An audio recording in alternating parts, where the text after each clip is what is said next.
जब जिस जीव के आवागमन चक्र का अंतिम जन्म होता है तो उसे नाम रूप लीला धाम का महामहिम स्वरूप श्रवण कथन करने का सौभाग्य, संत समागम और आराधना उपासना पद्धति ये प्राप्त होती है। महापुरुषों के वचनों के अनुसार जो हमें प्राप्त है ये हमारे अंतिम जन्म की सूचना है। यदि हम कृपा का आदर करते हुए जो उपासना पद्धति मिली है उसमें अपने जीवन को अर्पित कर दे तो प्रियालाल की अहेतुकी कृपा से यह हमारा आखिरी जन्म होगा। दुख क्लेश अशांति सदा सदा के लिए मिट जाएंगे। श्रीपाद प्रबोधानंद जी महाराज कह रहे हैं, भ्रातर भोगा सुभुक्ता का इहि न भवता नापि संसार मध्ये विद्यादानाध्वराद्यै कति कति जगति ख्याति पूजाद्य लब्धा अद्याहारे पियादृच्छिक उर्गुणवानप्यहो संवृतात्मा श्रीमद वृंदावनेस्मिन् सतत मट सखे सर्वतो मुक्त संगः। हे भाई, यदि तुम्हारा मन ऐसा प्रलोभन दे रहा हो आपको कि ये भोग तो भोगा नहीं, अगर भोग लूं तो हमारा मन शांत हो जाएगा, ऐसी बात मत मानना। ये आपको फंसा रहा है, क्योंकि भ्रातर भोगा सुभक्ता का इह न भविता नापि संसार मध्य, कोई ऐसा भोग नहीं है जो तुमने संसार में भोग न लिया हो, क्योंकि तुम्हारे बहुत जन्म हो गए हैं। इस माया के प्रभाव से पूर्व स्मृति नष्ट हो जाने के कारण तुमको ऐसा लगता है कि अगर ये मैं भोग लूं तो मेरा मन शांत हो जाए, तो ये तुम्हारे साथ धोखेबाजी खेल रहा है। तुम्हारा अंतःकरण जो बुद्धि मन चित्त अहंकार है, ये तुम्हारे साथ धोखेबाजी कर रहा है। जब इसे भोगों में उतारोगे तब ये फिर निर्णय करेगा। अंतःकरण इसमें वो नहीं, इसमें होगा सुख, इसमें नहीं इसमें होगा, पूरा जीवन बर्बाद कर देगा। कौन सा ऐसा भोग है जो तुमने उपभोग नहीं किया? सुभुक्ता खूब अच्छी तरह से भोगा है, पर इस माया ने ऐसे विस्मरण को प्रकट कर दिया है कि तुम्हें होश ही नहीं है। तुम्हें लगता है मैं पहली बार संसार में आया हूं, तो पहली बार तो मुझे भोग लेना चाहिए। एक धनी घर के उपासक वैराग्य भावना से चलने की चेष्टा कर रहे थे, तो परिक्रमा में मिलते थे। एक बार उन्होंने कहा, मेरा मन ऐसा कहता है, जैसा ये महापुरुष जन इशारा करते हैं कि एक बार तो मैं भोग के देख लूं तो अपने मन को समझा लूंगा। नहीं, ये ऐसी फिसलन है इसमें, जो फिसला तो गुरु कृपा हरि कृपा ही आपको पुनः चढ़ा सकती है, नहीं तो ये फिसलता ही चला जाएगा, पकड़ में नहीं आएगा। फिर आप ये उत्साह भी खो देंगे कि मुझे परमार्थ में चलना है। देख लेना, ये उत्साह भी खो देंगे। जैसे जैसे आप धर्मयुक्त विषयों का सेवन और अधार्मिक क्रियाओं का त्याग, वैसे वैसे आप में एक ऊर्जा शक्ति, एक अध्यात्म बल, निर्णय करने की शक्ति, दुखों को सहने की शक्ति, कोई तुम्हें परास्त नहीं कर सकता, ऐसा एक ओज तेज बल ये प्रकट हो जाएगा। ये जो आप निराश हताश उदास इसी मन की सलाह के कारण हुए हैं। इसलिए हे उपासक, हे भाई, तुमने सब भोग लिए हैं, मन की इस चाल में मत फंसना।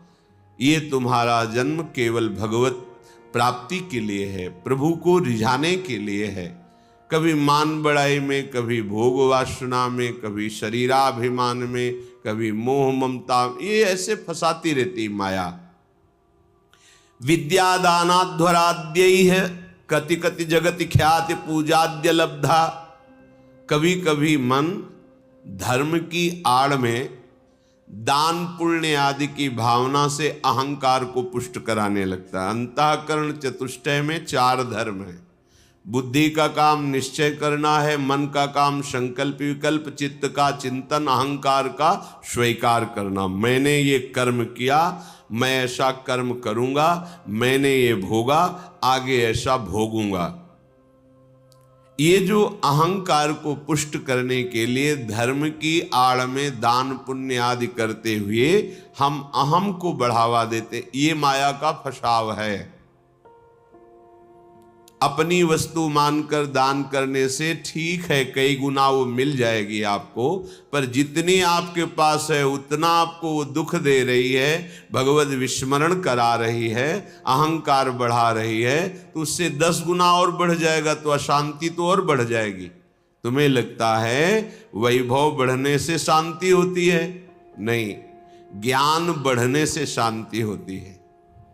त्यागाच्छांत्यनंतरम, विवेक के द्वारा असत वस्तु, असत पदवी, असत क्रिया, असत चिंतन, जब इनका त्याग होता है तो शांत हमारा स्वरूप है, क्योंकि हमारे अंशी भगवान का शांत स्वरूप है। शांताकारम भुजग शयनम। देखो, कोई सांप पे लेट के भी शांत रह सकता है, और ये तो भगवान शेष जी और उनकी गोद में लेटे हुए हमारे प्रभु कैसे शांताकारम। तो हमारा स्वरूप क्या है? शांत है। शंकर सहज स्वरूप सम्हारा, लाग समाधि अखंड अपारा। अखंड अपार समाधि, परम शांति।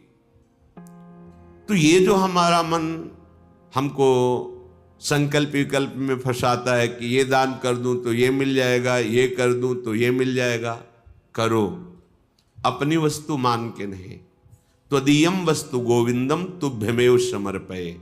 हे गोविंद, हे प्रियाजू, आपके द्वारा जो सेवा सामग्री दी गई है वो सेवा सामग्री आपके चरणों में समर्पित है। इससे आपको भगवत प्रेम मिलेगा, भगवत कृपा मिलेगी, आप महान शांति को प्राप्त होंगे। क्रिया वही है, अपनी वस्तु मान के दोगे तो कई गुना बढ़ के मिलेगी, और प्रभु की वस्तु मान के दोगे तो प्रभु मिल जाएंगे, जो परम लाभ है।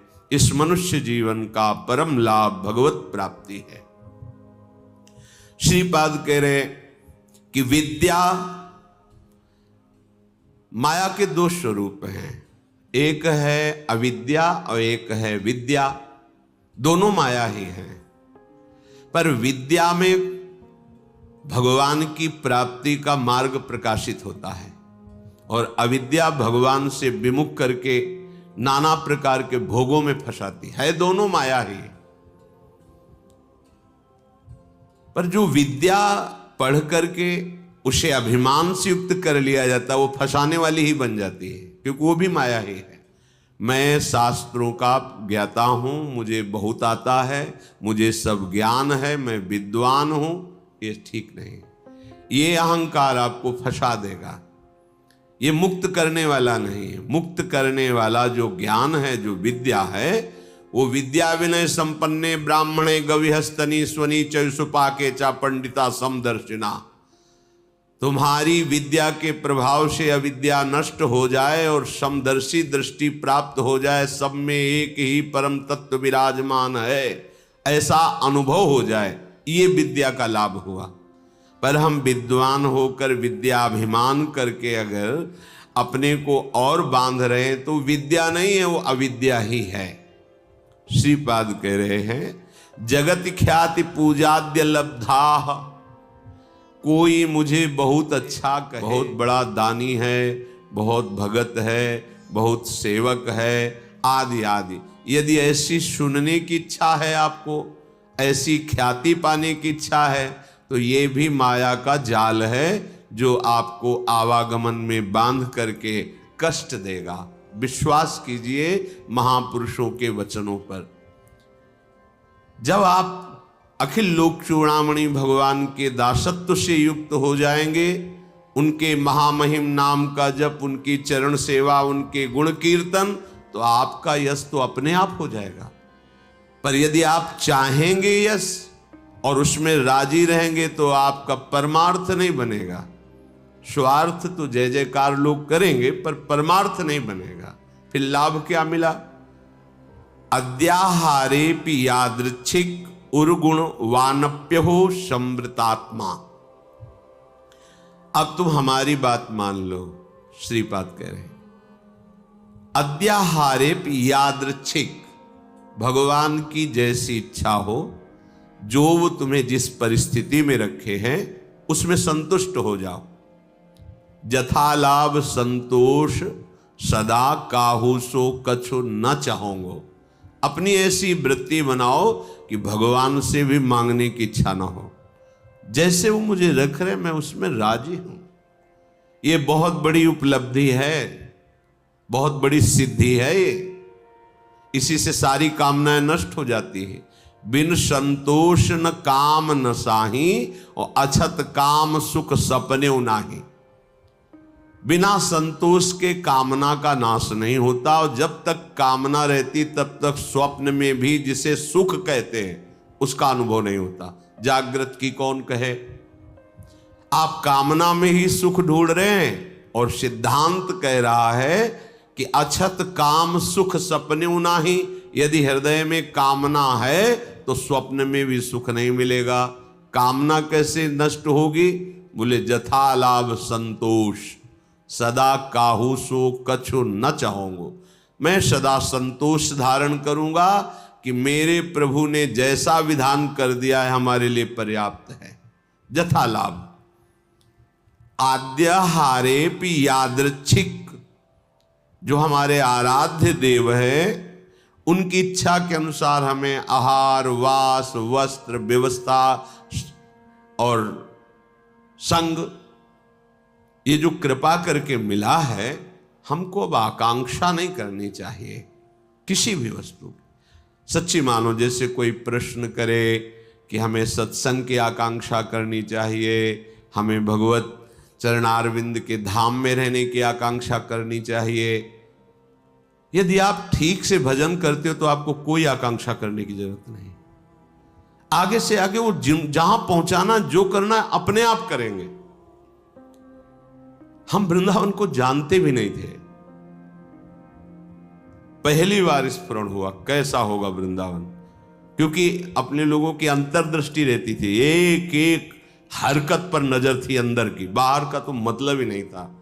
भगवान की ऐसी असीम कृपा रही है कि यौवन अवस्था में कभी कहीं भरपेट भोजन मिला हो तो मिला हो, ना कोई गर्म कपड़े पहनना, ना जीवन में कभी पंखा चलाना। ये ऐसी दुनिया का प्रपंच तो बहुत दूरी बात है, कभी पंखा के नीचे सोए हो ऐसा अनुभव नहीं वृंदावन के सिवा। एकमात्र अंतर्दृष्टि, मेरी वृत्ति कहां है, बस इसी पर रहती थी। कहां है मेरी वृत्ति? बस हर तरह से इस मन को देखा है। जैसे लोग कहते हैं ना, मामू को मार्ग में पीएचडी किए है, तो साधक उपासक साधु महात्मा केवल मन पर दृष्टि रखते हैं। सारी पढ़ाई मन की है, इसमें और कोई बाहरी बातें नहीं है। इसमें परम सिद्धि का जो लाभ होता है वो केवल मन पर दृष्टि रखी जाती है।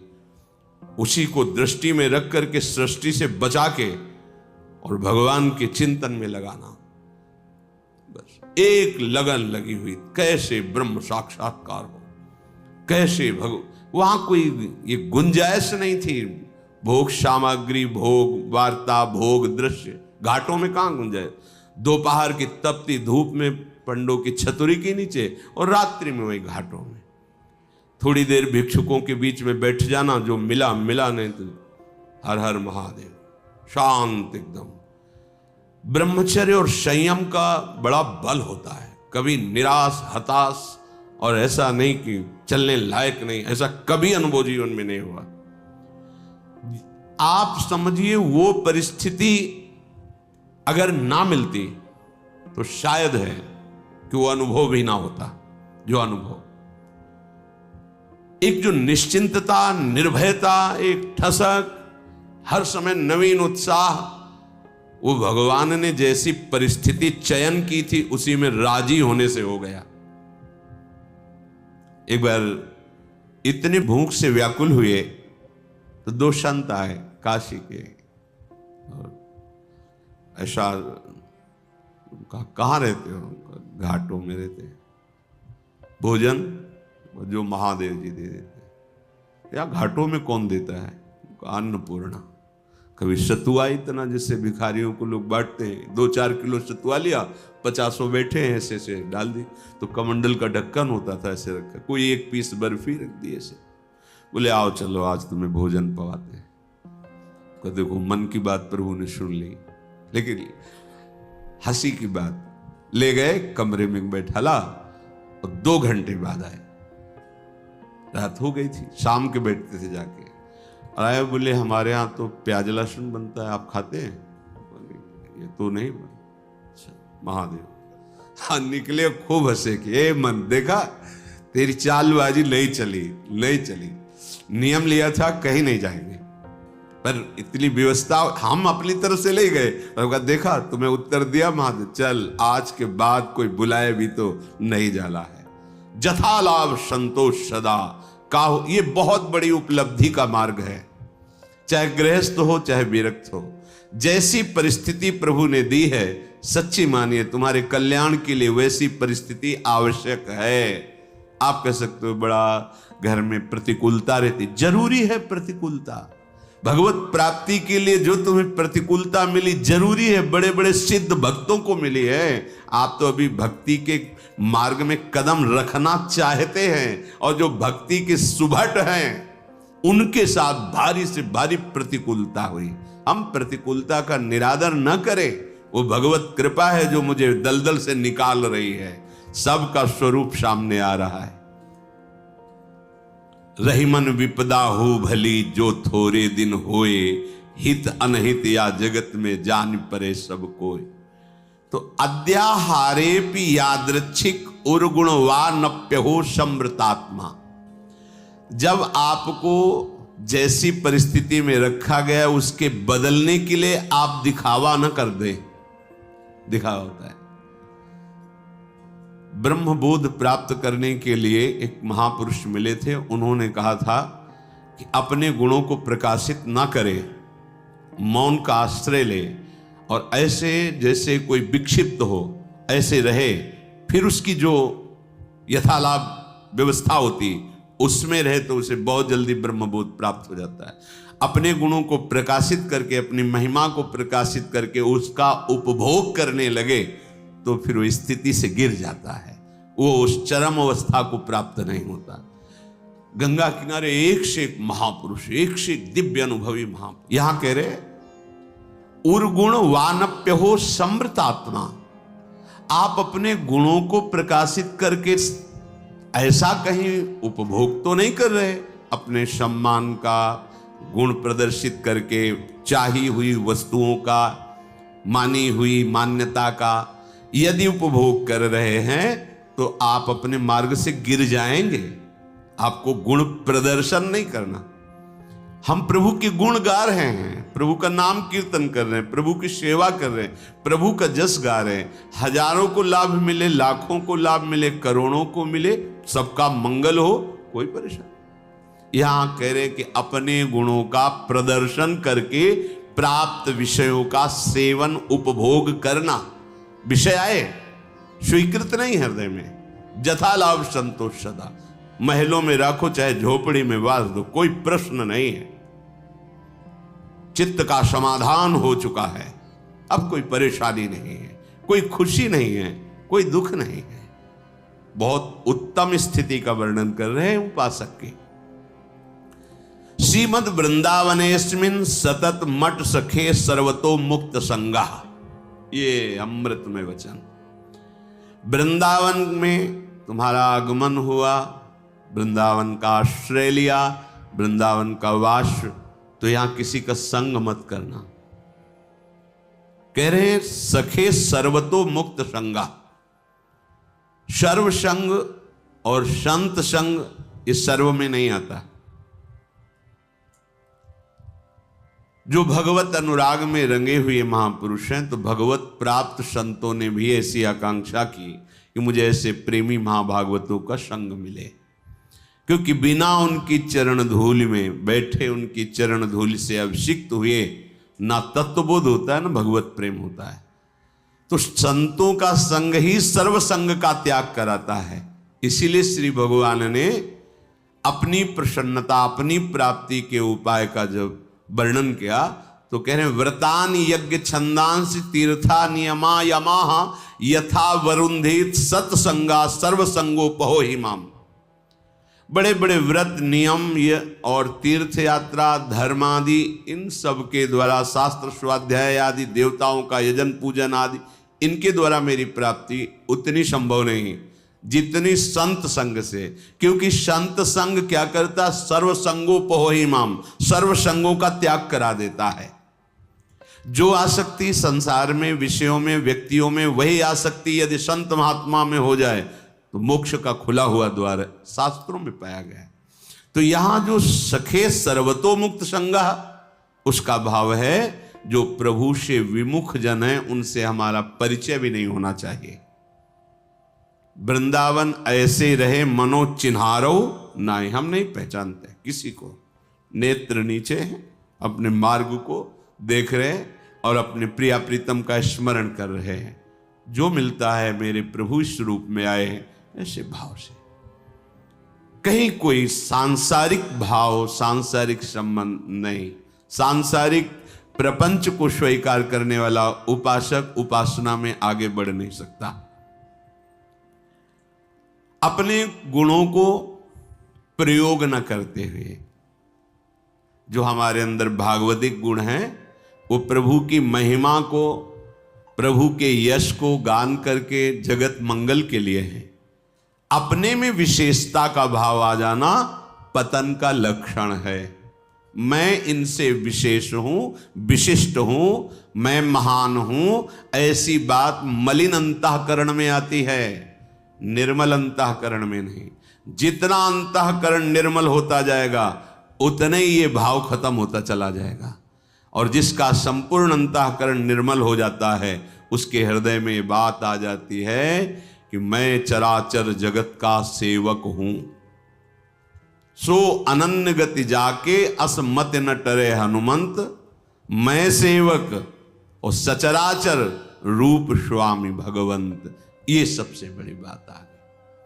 तो श्रीधाम वृंदावन का आश्रय, वृंदावन का वास, किसी से कोई परिचय नहीं। जैसी परिस्थिति में प्रिया प्रीतम रख रहे हैं वो हमारे योग्य है। हम अपने गुणों का प्रदर्शन करके किसी भी वासना की पूर्ति की चाह न रखें।